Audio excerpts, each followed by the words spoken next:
عبده وأعز جنده وهزم الأحزاب وحده. الله أكبر الله أكبر ولله الحمد.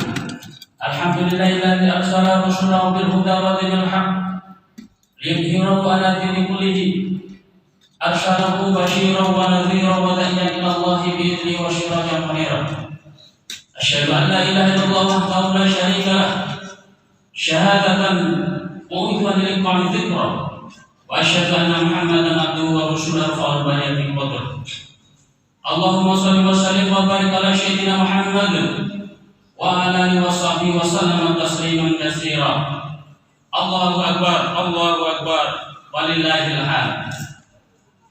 Marilah kita senantiasa untuk bersyukur kepada Allah Subhanahu wa taala atas rahmat dan nikmat dan hidayahnya kepada kita semua, terutama nikmat berupa iman, Islam dan ketakwaan kita kepada Allah Subhanahu wa taala, serta sehat jasmani maupun sehat rohani, sehingga sampai detik hari ini kita masih dapat melaksanakan perintah Allah, yakni dalam menjalankan ibadah salat Idul Adha dalam keadaan sehat walafiat tanpa ada suatu halangan apapun. Allahu Akbar, Allahu Akbar, Allahu Akbar, walillahil hamd. Sebagai ungkapan rasa syukur, marilah kita senantiasa untuk meningkatkan rasa ketakwaan kita kepada Allah Subhanahu wa taala dengan melaksanakan segala perintahnya dan menjauhi segala larangannya, atau yang dikenal dengan imtitsalul awamiri wa ijtinabun nawahi. Allahu Akbar, walillahil hamd.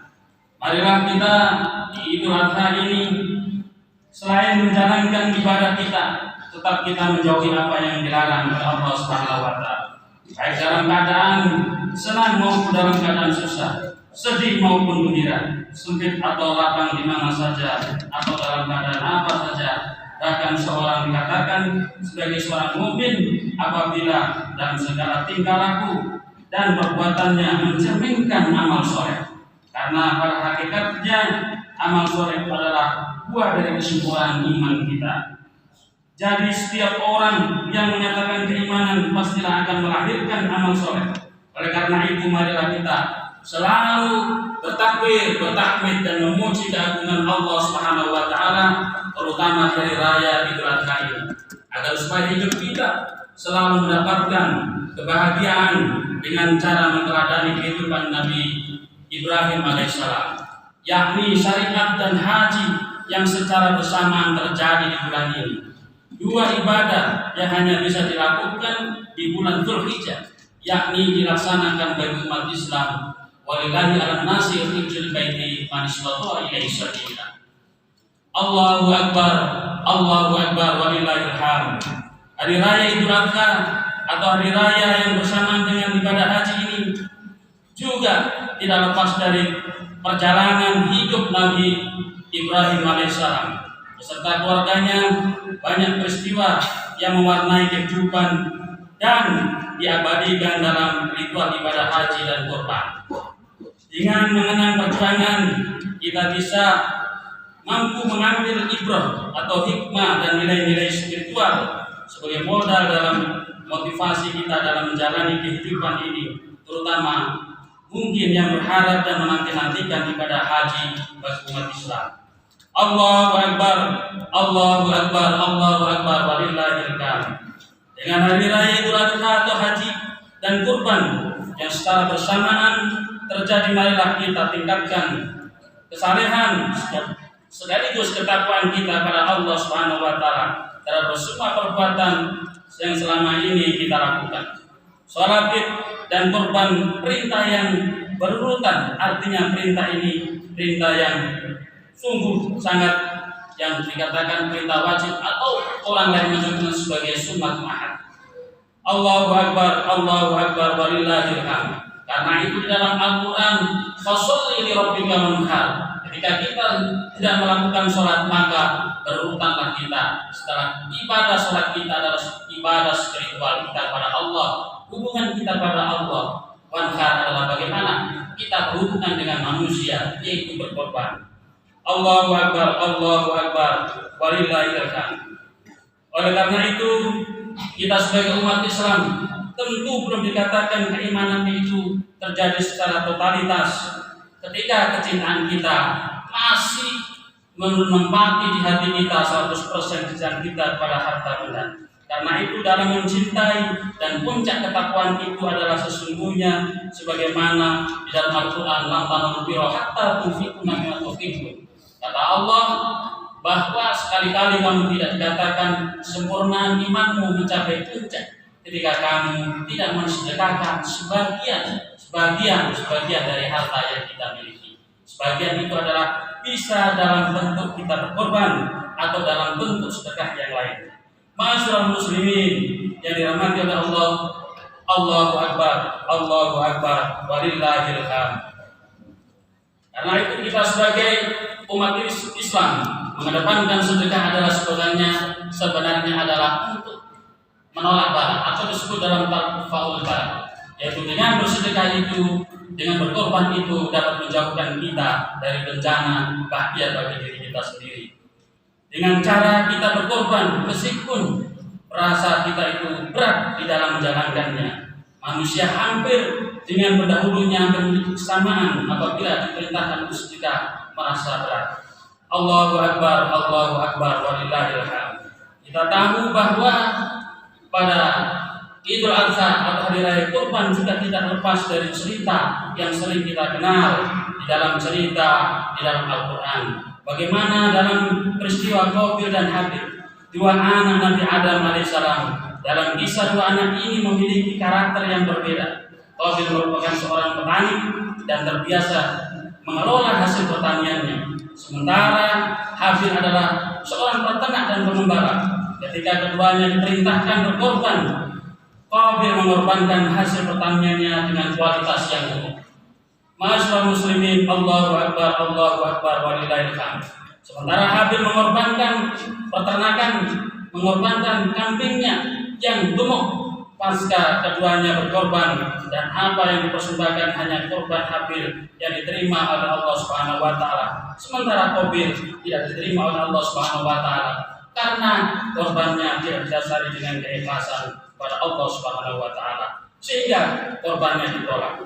Maka dari peristiwa itu muncullah kedengkian yang berujung pada pembunuhan.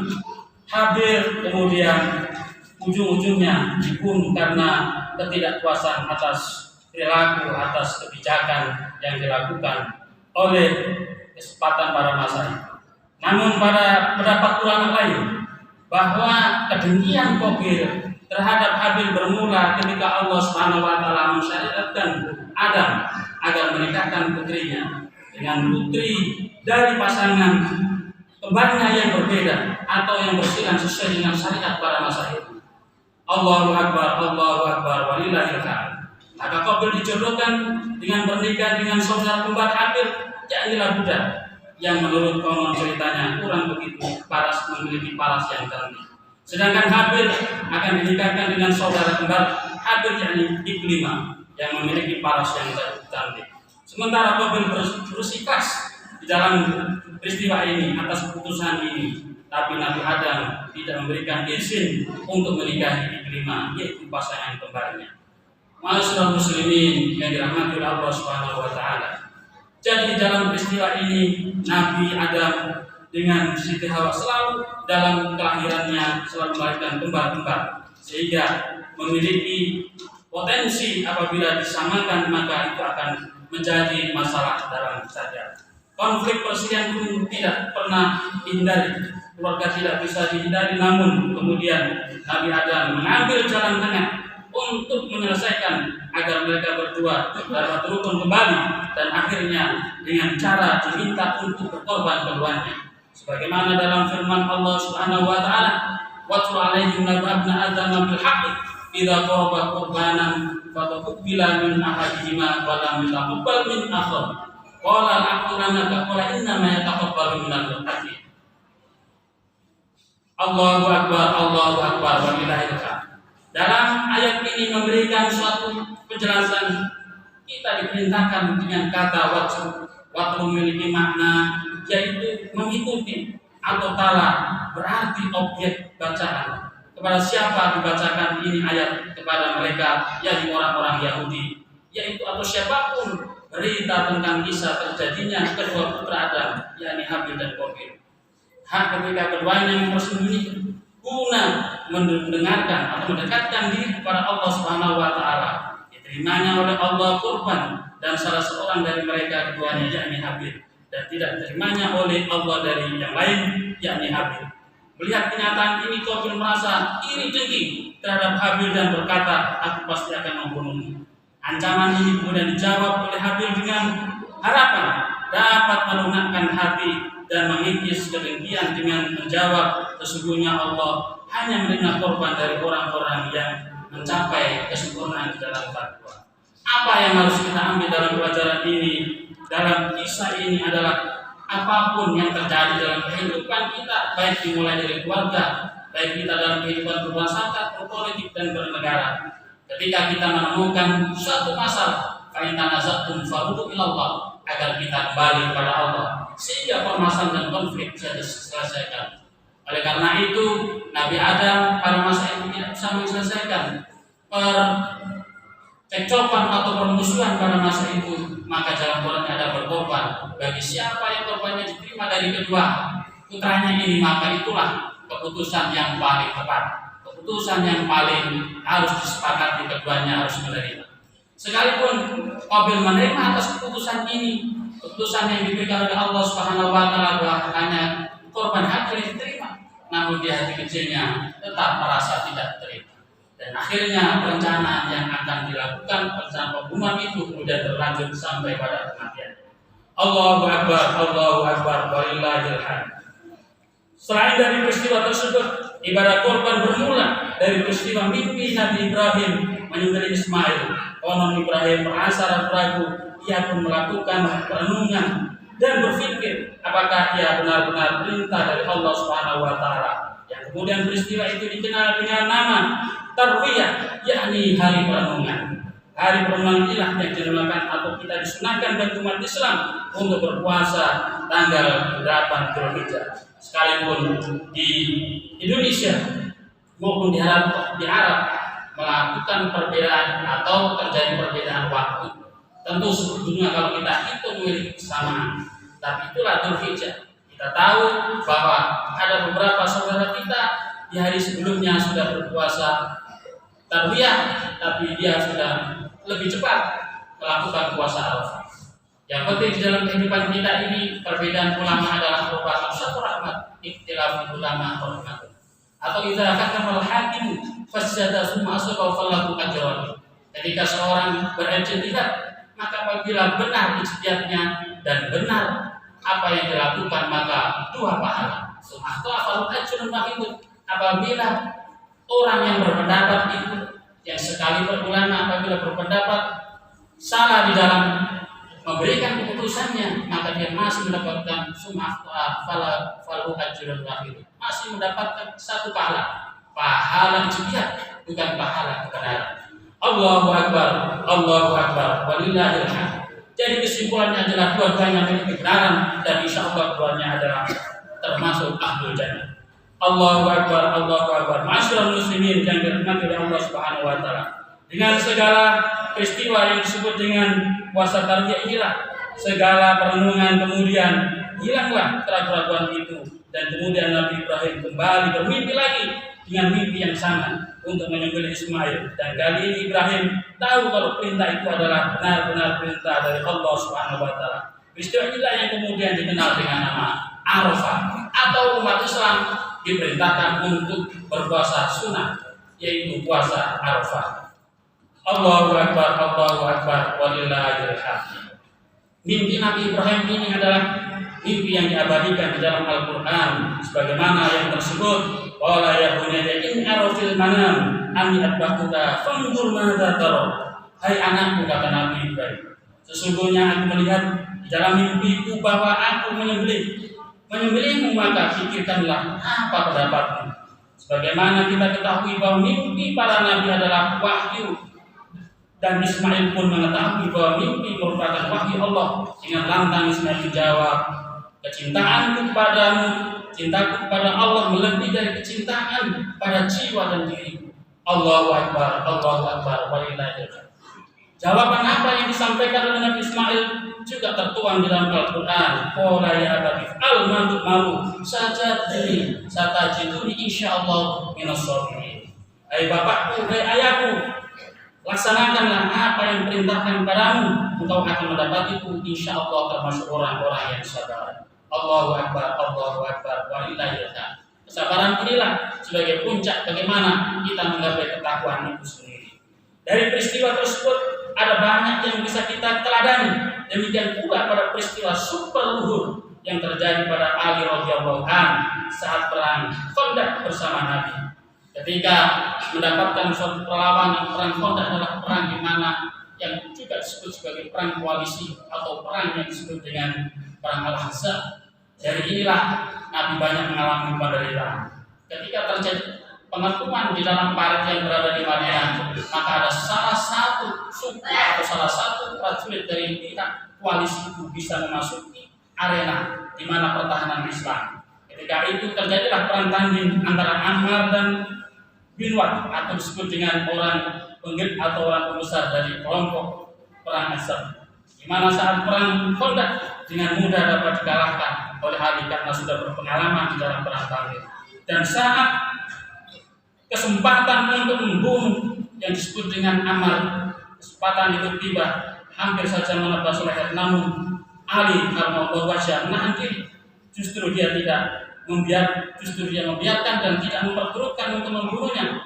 Sekalipun Ali mendapat kesempatan, bahkan justru Ali dipancing untuk diludahi agar segera dan seketika itu membunuhnya. Memancing, namun justru Ali berkata, "Hei Ammar, aku tidak akan membunuhmu karena aku berharap engkau di suatu hari nanti dapat membela agama Allah dan aku tidak sedang bernafsu untuk memusnahkan atau menghabisi nyawamu." Allahu Akbar, Allahu Akbar, walillahil hamd. Karena itu keteladanan Ali ini juga penting menjadi bagian dari kita, bahwa memperturutkan hawa nafsu, menghilangkan nyawa orang lain dan menyembelih itu nafsu kita lebih diutamakan sebelum menyembelih hewan kurban. Jika keteladanan ini dapat diwarisi para politisi, para ormas Islam dan menyudahi perbedaan, konflik akibat perbedaan hari raya atau perbedaan yang lain, yang kita sebagai umat Islam tentu mendahulukan bagaimana perbedaan itu dapat dicarikan titik temu, terutama bagi kita, bagi masyarakat yang memiliki pemahaman yang dapat merasa benar dan mengolok-olok orang lain, pendapatnya merasa benar, dan orang yang melakukan hari raya yang berbeda justru disalah-salahkan dan tidak memiliki dasar yang kuat. Inilah yang penting bagi kita, baik kita dalam ormas maupun dalam pribadi diri kita sendiri. Sangatlah tidak elok ketika pertikaian antara umat Islam itu terus terjadi. Bagi umat Islam yang baik adalah menyudahi pertikaian, pertengkaran dan konflik yang terjadi yang tidak menguntungkan bagi umat Islam, dan mengedepankan persaudaraan, keharmonisan itu lebih diutamakan dan dipandang indah dalam kehidupan. Allahu Akbar, Allahu Akbar, Allahu Akbar, walillahil hamd. Dalam satu hadis, man kana lahu sya'atun falam yamut falyakun insya'a yahudiyan aw nasraniyan. Apa yang termasuk dalam hadis ini adalah barang siapa yang diberikan kelapangan rezeki, yang diberikan kekayaan rezeki, tetapi tidak falam yatmut, harus membalam yasmut, kita diperintahkan untuk lebih baik kamu mati, lebih baik kita meninggal daripada kita hidup.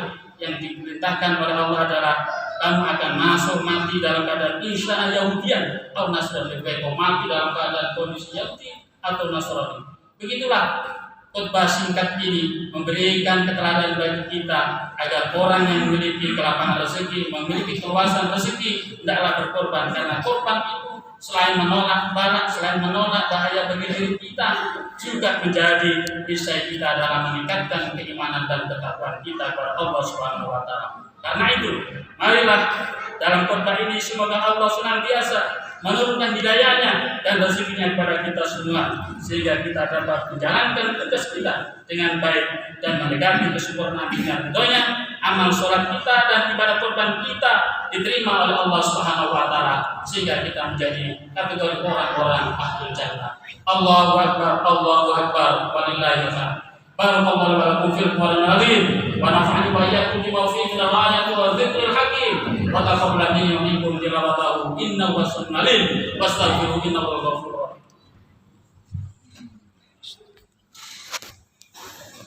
Allahu akbar, Allahu akbar, Allahu akbar, Allahu akbar, Allahu akbar, Allahu akbar, Allahu akbar, Allahu akbar kabira walhamdulillahi katsira wa subhanallahi bukratan wa asila. La ilaha illallah wahdahu la syarika lah wa asyhadu anna Muhammadan abduhu wa rasuluhu la nabiyya ba'dah. Qala Allah ta'ala fi kitabil karim, innallaha wa malaikatahu yusholluna 'alan nabi ya ayyuhalladzina amanu shallu 'alaihi wa sallimu taslima.